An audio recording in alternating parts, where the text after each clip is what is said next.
Today on this late edition of Secure Digital Life, it's actually episode 100. We've had episode 99.1, 99.2, 99.3, 100. He's making the gangland symbol for 100, which is also a really nasty word in American Sign Language. Yeah, exactly. We know what that means, but actually we don't. But regardless, Russ and I are going to talk about memory and storage. One of the things that we do digitally is we have to find a way to put things somewhere, and we have to store them and keep them. And there's a lot of different things going on right now in storage, and including some new things. So we're going to talk about that. We're going to talk about the future. So all this and more on this episode of Secure Digital Life 100. This is a Security Weekly production. Welcome to Secure Digital Life.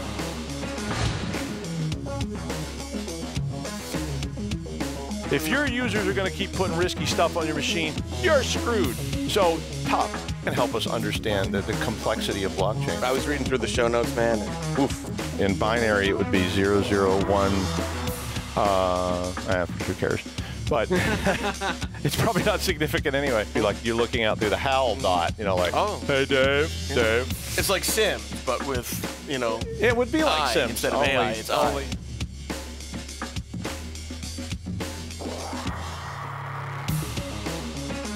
Accredited by Microsoft, Cisco, NetApp, IDLE, Oracle, and EC Council, QuickStart delivers high-impact, low-cost IT training through its cognitive learning platform in multiple domains. With QuickStart, you get an ever-growing catalog of courses, self-paced courses offered through a monthly subscription, virtual classrooms offered through an annual subscription, peer-to-peer learning, mentoring, official courses, certified instructors, hands-on labs, and more. For more information, visit www.quickstart.com. Use coupon code PAUL20 to get 20% off on all cybersecurity courses. QuickStart, creating world-class technologists. Ocean is hosting Rhode Island Cybersecurity Exchange Day on March 13th at the O'Hare Academic Building at Salve Regina in Newport, Rhode Island. You can register now at ocean.org/events to go see that pretty cool thing that they're doing. They even have the amazing and infamous Paul Asadorian as a keynote speaker, who will probably cause all sorts of problems, I guess. But good problems. They're going to regret that. No, I'm just kidding. Also, Secure World Boston is hosting their 50th annual conference March 27th and 28th. At the Hines Convention Center. Security Weekly listeners and Secure Digital Life listeners, too, save $100 off a full conference pass by visiting secureworldexpo.com and using the discount code SecurityWeekly. So you have to use their code, but you can still get $100 off. So that's always a good deal. So check those out. Those are new up-and-coming things. Russ and I will actually be in the artist formerly known as the Soviet Union on the during one of those, so we won't be there, but we'll do a show. Hopefully, we'll do a show from the Gulag in the former Soviet Union Republic of Russia. Yep. Moscow and St. Petersburg, aka also Leningrad. known as Leningrad. Yeah, so we can go there and see the famous battle of the reenactment of the Battle of Leningrad. Yeah. They throw you in a pit and don't feed you for 6 weeks. But oh, that's not funny. Why did I? No, laugh? I know we shouldn't laugh about that. That was very bad. It was a long time ago. I don't think there's anybody left alive that was in the Battle of Leningrad. So, although we could have said that in 1945. So no, I'm just kidding. Yeah, we shouldn't make Battle of Leningrad jokes on the show. All right. Well, today we want to talk a little bit about storage and memory. Everything you do on your digital device, whether it's a phone or a computer or what you're watching right now, has to store all this stuff somewhere. So somewhere this image that you're looking at of us, even if it's live, is being stored and it's being written. I used to teach game programming, and one of the first things I ever learned about game programming was how that really what you're seeing on the screen is just like an animation. It's like a little flip book. The pixels are just being redrawn all the time, and by doing that, basically your eyes can't resolve the fact that it's just constantly flickering. And that's why sometimes in old movies, when you see that, because the frame rate was not very compatible, when the speed of film was slower than the frame rate, you could see the flicker on the screen. That's why all those old things were always flickering when you saw them in movies and stuff like that. One was 60 hertz, another famous one was 80, and then 100. Right, but the film was actually running at a slower speed than your eye.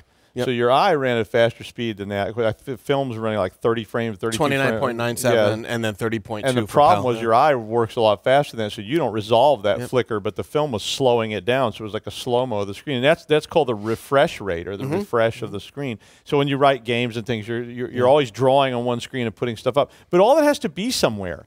Yeah. When you save a file, it has to go somewhere. And there's tons of stuff going on with this. Some of it's old and it's still around. Other stuff is changing all the time. The price of storage has been plummeting. I was just looking yesterday at a removable disk that was 10 terabytes for $250. And I thought, that's definitely pretty... not solid state, but probably a hybrid. Oh, no, it wasn't on a solid state drive, but nevertheless, it's a ton of storage. 10 terabytes is so huge. we wanted to talk a little bit about where all this stuff was and what's going on with that out there in the world. So one of the places we could probably start is with memory. So memory all alone in the moonlight. Yeah, exactly. So what's that from? Cats. Yeah, I'll see. He knows. It is from the 1980s Broadway musical Cats, which was just playing in town. And you're a cat man. So that's why you like it. Obviously, Russ has seen a lot more musical theater. And we won't get into that either. But right now, if you're using a machine, you're using memory in one form, and that's a type of storage. And it's there are two basic types of memory that are out there called RAM and ROM. I mean, that's sort of the history of that. Read-only, random access. Read-only memory is ROM, and random access memory is RAM. And the original idea was and what ROM today is often called is firmware. So if you hear people talk about firmware, it's ROM for the most part, but it's writable ROM. So because you see do firmware updates, right? So you get in fact, one of the big current security issues is doing firmware updates and reboots of your router all the time because they want to be sure you don't get subject to any of these problems. RAM, which today often we hear people call flash and things like that. Basically, and don't confuse Flash with the horrible web language Flash. Hey, I learned programming on Flash. Yeah? Right? Just because you learned something doesn't make it any less horrible. No, I liked it. I mean, you know. Stick death. Yeah, exactly. But Steve Jobs is not with us anymore to oppose Flash, but he really hated it. It's going away anyway, so. Yeah, well, yeah, they keep saying that, but then they just keep bringing it back around. Thanks, VMware. VMware made you use Flash now for their management system instead of using their app. So it sucks horribly and it's so slow and awful. And it's like, please don't do that anymore. But Flash RAM is really just a chip. I mean, so all this stuff boils down to an integrated circuit, which is on a physical chip. So if you've seen the little black chips on things, some of those chips are actually memory chips. And this is an integrated circuit, which is a transistor. And basically, the way transistors work, if you don't know, is transistors have they have an input, they have a gate, and they have an output. And if you close the gate across a transistor, electricity comes into the gate, and it just when that's going on, it's charged, and that's a 1. And when you open the gate or when you close the gate, then the electricity stops, and that's a 0. So sorry, did I get it backwards? It was on, off, X on, X. I was getting way too. Just stick with on and off for right now. Yeah, but so 1's a 0, 1's a 1. So when there's no electricity flowing through the switch, it's a 0. When there's electricity flowing through it, it's a 1. So when the gate's closed, I guess super easy. Yeah. And all this stuff is called volatile. And the reason it's called that is because the electricity goes away, and all of a sudden you don't have anything anymore. So all we need to be able to do for the computer is to write 0s and 1s in some kind of grouping. So we take these groupings, like we call them bytes, and they consist of 8 of these transistor switches, and we make them really, really teeny now. So once you make them so small, they can fit on little teeny, even smaller than a postage stamp sized chips. All of a sudden, you've got the ability to store things, and the more of those things you can cram into the small place, the more stuff you can represent. And so early computers had very tiny amounts of RAM storage. Today we have massive amounts of RAM storage. My computer at home has 128 gigs of RAM, which, I don't know why I would need that much. I've only got 16 gigs. Yep. Yeah. Well, Russ has feelings of inadequacy. Whatever. He's got RAM it's not the size that matters. He's got RAM. Yeah, it's how you use it. But put all those things together and, Yeah. But the point is that is where things that are very fast that need to be seen immediately are placed up into RAM memory. But when the power goes off, all that stuff goes away. ROM, on the other hand, are the same thing. And ROM is exactly the same way, but on the chip, it was originally it was sort of fixed forever, and it was written when the motherboard was manufactured, and they put the ROM on there. So this was all the bootstrapping instructions and all this kind of stuff that wasn't going to at the time be considered to change. Because I remember I was trying to upgrade a motherboard back in like maybe, I don't know, like 1987 or something, and I had to solder chips on. I had to desolder some chips and solder new chips on. And then later they had this newfangled idea of chips you could pull out of the motherboard and put new ones in. It was like, woo, look at that. We don't have to solder anymore, which was a lot better. And of course today we have EPROMs, which are used for that kind of thing, which means that when the motherboard manufacturer wants to release an update to the ROM firmware, you can download it and you can flash those chips and put new firmware on there. And we which do that can result in bricking if you're not careful. Yeah, especially it's if people. happened to me. Oh yeah, the power fails right in the middle of it. You're done. They tell you to be sure the power doesn't go off while you're doing this. Don't update your firmware unless you need to. That's another big tip from the hardware world. If you're not experiencing difficulty, don't do it. Or need an upgrade of software to support new hardware. Well, I mean, if you need it, you need it. But if you don't need it, I would just leave it alone. I always shied away from those firmware because they release firmware updates all the time. And you go in there and do them and then find out it causes all kinds of problems, or you have a power outage and then you lose your whole motherboard. And most everybody's experienced that at some point. But all these are forms of electrical memory. So they rely on electrical current, and they are considered volatile, although the firmware can be written to the chip and it stays on the chip even when the power is turned off. And we'll talk a little bit about how that works in a minute as well. Originally, pretty much all the memory was volatile, and so it just had to be run. And then they started creating ROM chips, and now we're talking a long, long time ago. But basically, that's where you are with what's written on the screen. So using RAM and ROM, mostly RAM. Now, there's all sorts of other pieces of that too, though, like cache. So cache memory is very high speed. It's used to put stuff that you need to reference a lot. But it's all the same thing physically. I mean, it's really just those integrated circuits. And when you get down to it, it's just a chip. Now, what happened was there's also the other piece of storage that you need to know about, which is what about when you want to save something longer term? So you want to save that letter that you're writing. You want to save those pictures of cats onto your drive or whatever it is you want to save. And now you need a place to put that is not volatile. And initially, the price of EPROM was so expensive that you never really saw people using EPROMs, and it was slow too. It was to rewrite those chips was really complicated. In fact, the earliest EPROMs, you had to use like an ultraviolet light and to wipe them before you could write something new. And it was really complicated. Today, you can write to them, and it's not really a good, clean process, and you don't see people wanting to do that. So physical storage was where most things were stored originally.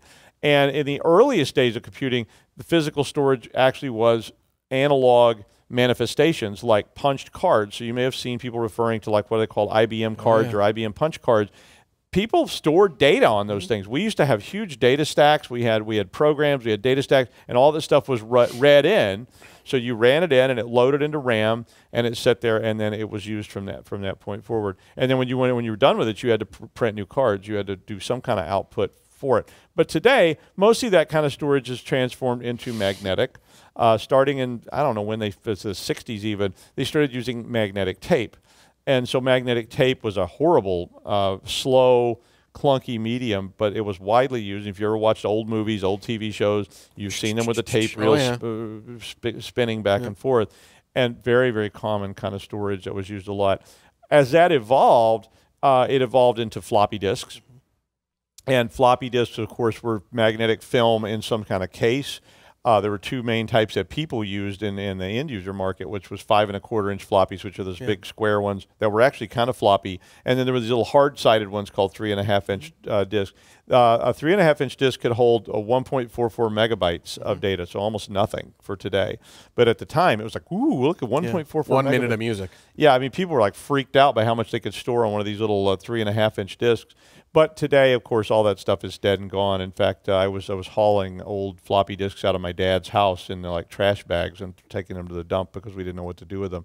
So basically, what happened on those drives was now a magnetic spot was used, and by changing the polarity of that magnetic spot with a magnet, you could actually represent a plus or a minus, a 0 or 1, and all of a sudden you're back to being able to write. And there's a lot of other stuff about how that works in terms of writing and reading from the drive, and there's all tons of forensic stuff. And there was a massive marketplace that existed around all these things. So floppy disks, zip drives, Oh God, was it BASF and Fuji and all kinds of brands? yeah. Everybody made these things. They're horrible for the environment. They're these awful manufacturing processes. They don't biodegrade. It was crazy, and there's a quadrillion of them out there.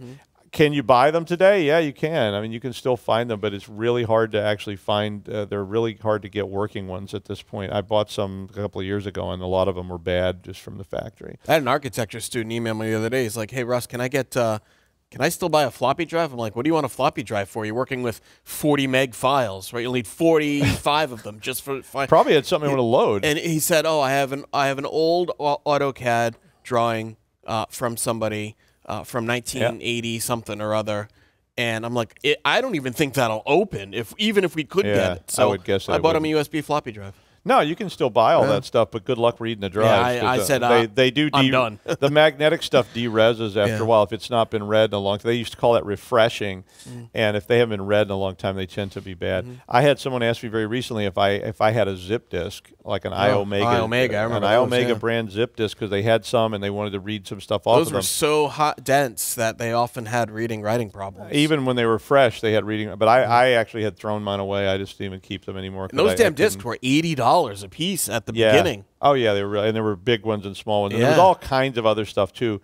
There were tape cartridges and all sorts of weird things. But all they rely essentially on the same kind of technology. Substrate, a big step forward, of course, was CDs. Yeah. So when CDs came out in the 90s, all of a sudden it changed the whole world because you had enough space to write. And this was written with a laser. Yeah. So now they were actually burning little pits into the media. So there's like a foil that gets burns in it. Now, see, original CDs, they can only be written to one time. So it was like a ROM. So they wrote music to them. And they wouldn't hold a movie. And then pretty soon after that, DVDs came out, rewritable CDs, rewritable, and all these have multiple layers of film, and they can be written to so many times before that they're no longer useful. Pretty interesting stuff. It's sort of the quick history of all that kind of storage. Most of us have CDs at our house. Most of us have DVDs at our house, Blu-rays, all these different media. I doubt many of us still have VHS tapes, although we have one on the shelf back there. Sneakers. My copy of Sneakers on VHS, which probably wouldn't play. Back there too. There's a floppy disk back there on the shelf. I think it's kind of behind me, but I put on a little weight, so it's like it's like I'm blocking it out. I'm blocking out the sun now, but regardless. All that stuff started today converging on this flash model of storage because flash is so fast compared to a CD. The first computer program I ever wrote on a personal computer was on an Apple IIc, I think. Apple IIc? And it literally, no, I'm sorry, it was on a Commodore, and it had a cassette tape drive. And I wrote like a 15-line BASIC program, and it took like 45 minutes to load. It was 20, crazy. go to 10, run. And the cassette tape was so slow. But today we see everybody moving toward this integrated circuit model because it's so fast. And the price, so it was all about what it cost. So as the price has fallen of all these things, we can suddenly see computers with 128 gigs of RAM, which is like crazy. And by being able to do that, it means we have a massive amount of storage that we can place things in, and that really changes the way the world looks at all this kind of stuff. So in 1986, I bought a 10 megabyte hard drive, and it cost about $2,000. But today, like I mentioned, I don't know if did I say this on the air? I was looking yesterday at an external drive, 10 terabytes. Yeah. Terabytes was $250. And those are hard drive type storage spaces, and we're seeing that start to move. Even that's starting to die out. Hard drives, again, use magnetic platters. Yep. So a hard drive has multiple platters inside of it. It uses magnetic media to write to, so it's spinning. Like a record. Yeah, except it's a digital version. If you've ever picked up a hard drive while it was spinning down or something, you feel that the gyroscopic effect that comes up when you try to move it against the grain. Oh God, no! Oh, okay. Yeah, it's kind of cool. Like you pick. But don't do that because modern day hard drives, magnetic ones, have like fail safes in them. So if the hard drive detects free fall, it'll lock. But if you move it, it won't. But if it's spinning down, I've done it all. I always have hard drives laying on the floor running, so I just run cables to them, and then you pick them up to move them out of the way, and you feel them like like a true computer scientist. Yeah, exactly. Well, I mean, if I put it in a case when you're just going to take it out, put it in a fish tank. I've seen that. Fill it with oil. You can do that. But at the same time, this flash sort of convergence is really where we are at this point. And what that means is that today you'll see people start to talk about SSD. Yeah. So SSD drives are basically integrated circuit chips placed inside of a little teeny case, acting like a hard drive. It's really not a hard drive in that sense. It's really flash RAM that's been put into a little tiny case. The same stuff that you would have for RAM, it's just now they're putting it into a different format. So a SATA case has got flash RAM inside of it, and that means that it's super, super fast. It's quiet. It doesn't use much power, and it doesn't get hot. And no moving parts. And there's no moving parts. So what that means is that all that stuff that used to fail on hard drives, because I don't know if you've ever had this experience, but you've had the little screechy sound, which means the drive head is now laying on the platter, digging chunks of it out, or the knocking sound, which means the drive head is flown, has broken off, and it's laying in the drive, spinning around like you put a brick in a washing machine. And all those fun experiences where the people call you and they go, well, it made this sound like, ee! And then it went ka-chunk, ka-chunk, ka-chunk, ka-chunk, ka-chunk, ka-chunk, ka-chunk, ka-chunk. You think you can get all my pictures back off there? Like, no, how's your backup media? Like, oh, well, I didn't make any backups. Can you recover it? You know, and that kind of stuff. And you would have to send that to a lab if you really wanted the photos, but expect to pay $4,000 per megabyte. Yeah, well, Sands used to teach a class where you went to the hotel ballroom and took the platters out of a broken drive and put them back in another drive and all that kind of stuff. But today, we're seeing all that die. I mean, there's still hard drives. They're still being widely used because they are reliable. I will tell you that. I mean, despite us talking about them kind of funny, I have hard drives that have literally been spinning for more than 10 years without ever being turned off. They're sitting in one of my servers, and the things are sitting there spinning. They're spinning 9,600 RPMs, and they've been doing that for more than 10 years, and they're still doing it. And someday they'll die, but someday the universe will die someday. So, and those drives may still be turning, but I doubt it. But SSD has certainly come out and replaced a lot of stuff. And there's two main kinds of SSD drive, NANDs and NORs. And basically, NAND drives are more dense type storage, so they have a lot bigger capability in the same amount of space. And we have those little 2.5-inch cases now that are like the size of a playing card. NORs are faster, but they cost a lot more per bit to purchase that particular technology. NAND is what you usually are buying. I mean, if you go out and look at the specs on Newegg or whatever, you'll see a NAND drive. You see NOR drives. NOR drives cost a lot more money, and so most people buy NAND drives. And NANDs have a finite number of times that you can write to this media before it's going to quit. Now, I wouldn't worry about it too much. At least for me, you may be one of those people that, like, 17 years from now, you're still going to be sitting there with that same old computer that you bought back in 2018 or 2015 going, yeah, it still works, so I'm still using it. You might start running into problems. For most of us who are replacing our stuff a lot, I mean... Every 3 to 5 years. Yeah, I mean, if I have something that's more than 5 years old, I'm going like, wow, that's an antique, and I bring it in here and put it on the set. So I'm usually redoing things or upgrading or buying, like I buy new SSD hard drives every couple of years because they get bigger and faster and better. So I'm usually going, well, I'd really like to have that 4 terabyte model because right now they're kind of stuck in the 2 terabyte model at like a reasonable price. And so if I can go to a 4 terabyte for the same price in a couple of years, I probably will. And so I don't really run into this because it is a finite number of times, but there's some weird stuff about it too. One of the things that I read was that somewhere between 10,000 and 100 million. I was like, wow. Okay, well, that's like, what, 4 orders of magnitude? Well, it wasn't really an article. The guy was just like, well, you know, the spec was 10,000 writes. Yeah, that's what I hear too. Which doesn't sound like that much to me when you start thinking about how often you use memory. I mean, or you're storing stuff. But then again, it's like this whole, it means every piece of it. So how long, I've never had one fail. I have some that are now probably like, and I mean, my machine's sitting there running all the time. I have some that have been sitting there for 5 years that I still plug into a new case, and they still work. So I've never had an SSD drive fail. Have you ever had one fail? No, I mean I'm a Mac user, so the last 2 versions of MacBook Pros that I've been using have been with the SSD. So God, that's got to be over 5 years. And you know, the only thing that sucks about them is if they do fail in the laptop, not just Mac specifically, but ones that are using this, they're difficult, if not impossible, to replace because they're either secured to the motherboard on a MacBook, permanently on a MacBook, or some other thing. It's inaccessible or not user replaceable. Now, most other laptops, besides all the fancy MacBook users, who, if you have a regular old laptop like a Chromebook or something like that, a lot of those are actually pretty easy. They got a little you hit a button. Or they got a little door on the bottom, that, and you just yeah. take one little screw out, like one of my laptops that I carry around the mall. It's just got a little door on the bottom. You take a screw out, and it drops out. Because what I do is when the university gives me a laptop, the first thing I do is take the hard drive they bought out of it, because they usually buy a really small ones. Yeah, and put a new and one I in. slap one of my 2 terabyte ones in there, and then I don't use their image or anything else, and that works pretty well.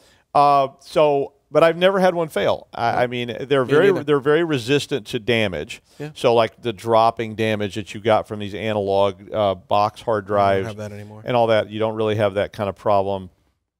But these things, and so I wanted to explain a little bit about how this actually becomes non-volatile as well. So what happened was, in order to create non-volatile flash, what they do is they put a floating gate. So now you have 2 gates on each of these transistors. So there's an exit gate and there's an entrance gate. And this is called the floating gate. So what happens is you close this gate and open the floating gate, and now it's a 0. But then you close the floating gate, there's electricity trapped in between the 2 gates, and that becomes a 1. But it also persists. You don't need to worry about the zeros being persistent because they're not there. But that trap keeps the electricity there, and it preserves. Now, how long that would last, I don't know. But the gate is what actually wears out. So the transistor gate, after they said the original spec was something like 10,000. But then I also saw anywhere up to 10 million and 1 million, and I saw all kinds of stuff. My experience has been that it doesn't fail. I'll assume it's going to fail someday. Yeah. So I have backups and all this kind of stuff. I have cloud backups. I have hard backups on DVDs of stuff. Like I take all my really critical stuff, and it's all in one place. It's on the cloud. It's saved on the drive, and then I put it on a DVD because it's not that voluminous when I just talk about this is like the papers I've written. This is the grade file I have for my class, and I put all that out there. Now, we see right now still large drive arrays being done with regular old disks, and there's a lot of different protocols in that. So you can get different actual connector protocols, SATA. So SATA, and that comes in SATA 2, and then there's SATA 3, and those are different speeds. So that's how fast you can push data to this device. The device itself then may not be able to handle the data you're pushing to it. Theoretically, it can. If it's a SATA 3, it ought to be able to handle the SATA 3 data feed. But you get all kinds of issues with how fast it's spinning. But you do still see this because of the cost. So I was just pricing out a storage array yesterday, and our target spec was 40 terabytes. And I was pricing it out. And RAID? It was RAID. It was a RAID chassis. When I was pricing it out, and when I put in SSD drives just for funsies, to get 40, I was running around almost $10,000 was what it was going to cost to put SSD drives. If I went to regular old analog, or not analog, but platter-based magnetic hard drives, the price drops down into the like $4,000 range. So there was a massive price difference between that, because we still see that those platters have a lot more density than we get on the SSD drives currently. But if you watch it, the price of those things is just in free fall. 4 to 5 times. And in fact, one of the limiting factors on pricing, price decrease for flash storage, is a specific element that's used to manufacture them. And right now, the element happens to be expensive per ounce or whatever. It's not gold. But it's one of those higher up rare earths. Molybdenum. Is that what it is, Molly? I don't know. Electrum, molybdenum. No, not Molly. I know that's Molly, expensive and I'm too. sweating. Yeah, I'm sweating. But whatever. I mean, there's all these rare earths that go into those things too. Yeah.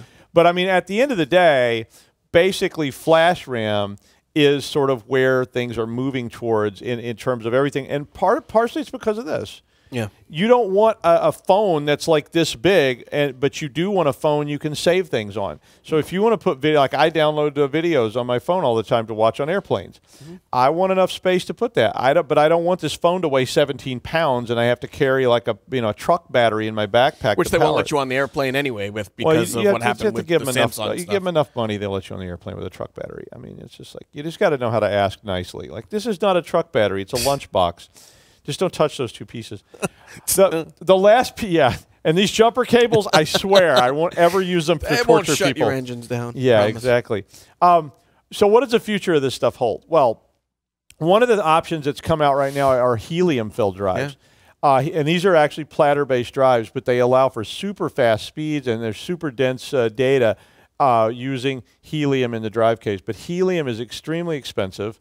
It's also rare, and we're running out of it because we? Yeah, helium is not a renewable resource. Huh. Well, And let's actually employ the resource of the sun, right? Isn't that how the sun generates power? well, if you want to go to the goes sun and try to mine helium, knock yourself out. But I heard that's kind of a risky profession these days. But helium is rare and expensive, but we see that. That's allowed them to make even crazy large drives, and we're always wanting bigger because we have higher res, we have high def, we have all these things. We want to store more or whatever. There's also a drive called an SMR drive, which I don't really know that much about. But here was the one I found that I liked the most, DNA. Oh, yeah. Apparently, biological DNA strands can be used to write data to, and I went and read an article that said that if you had a DNA drive that was the size of a teaspoon, you could actually store every single piece of media that had ever been created by the human race in a drive the size of a teaspoon. So you could essentially just carry around everything in the whole world with you, and it doesn't apparently degrade. So it's just like biological strand and playing with it. Right now, I think that the biggest one they've ever built was really, really small, and it cost millions of dollars. But I mean, we've seen that with every piece of technology ever. Technology starts, it costs $1 million or $50 million.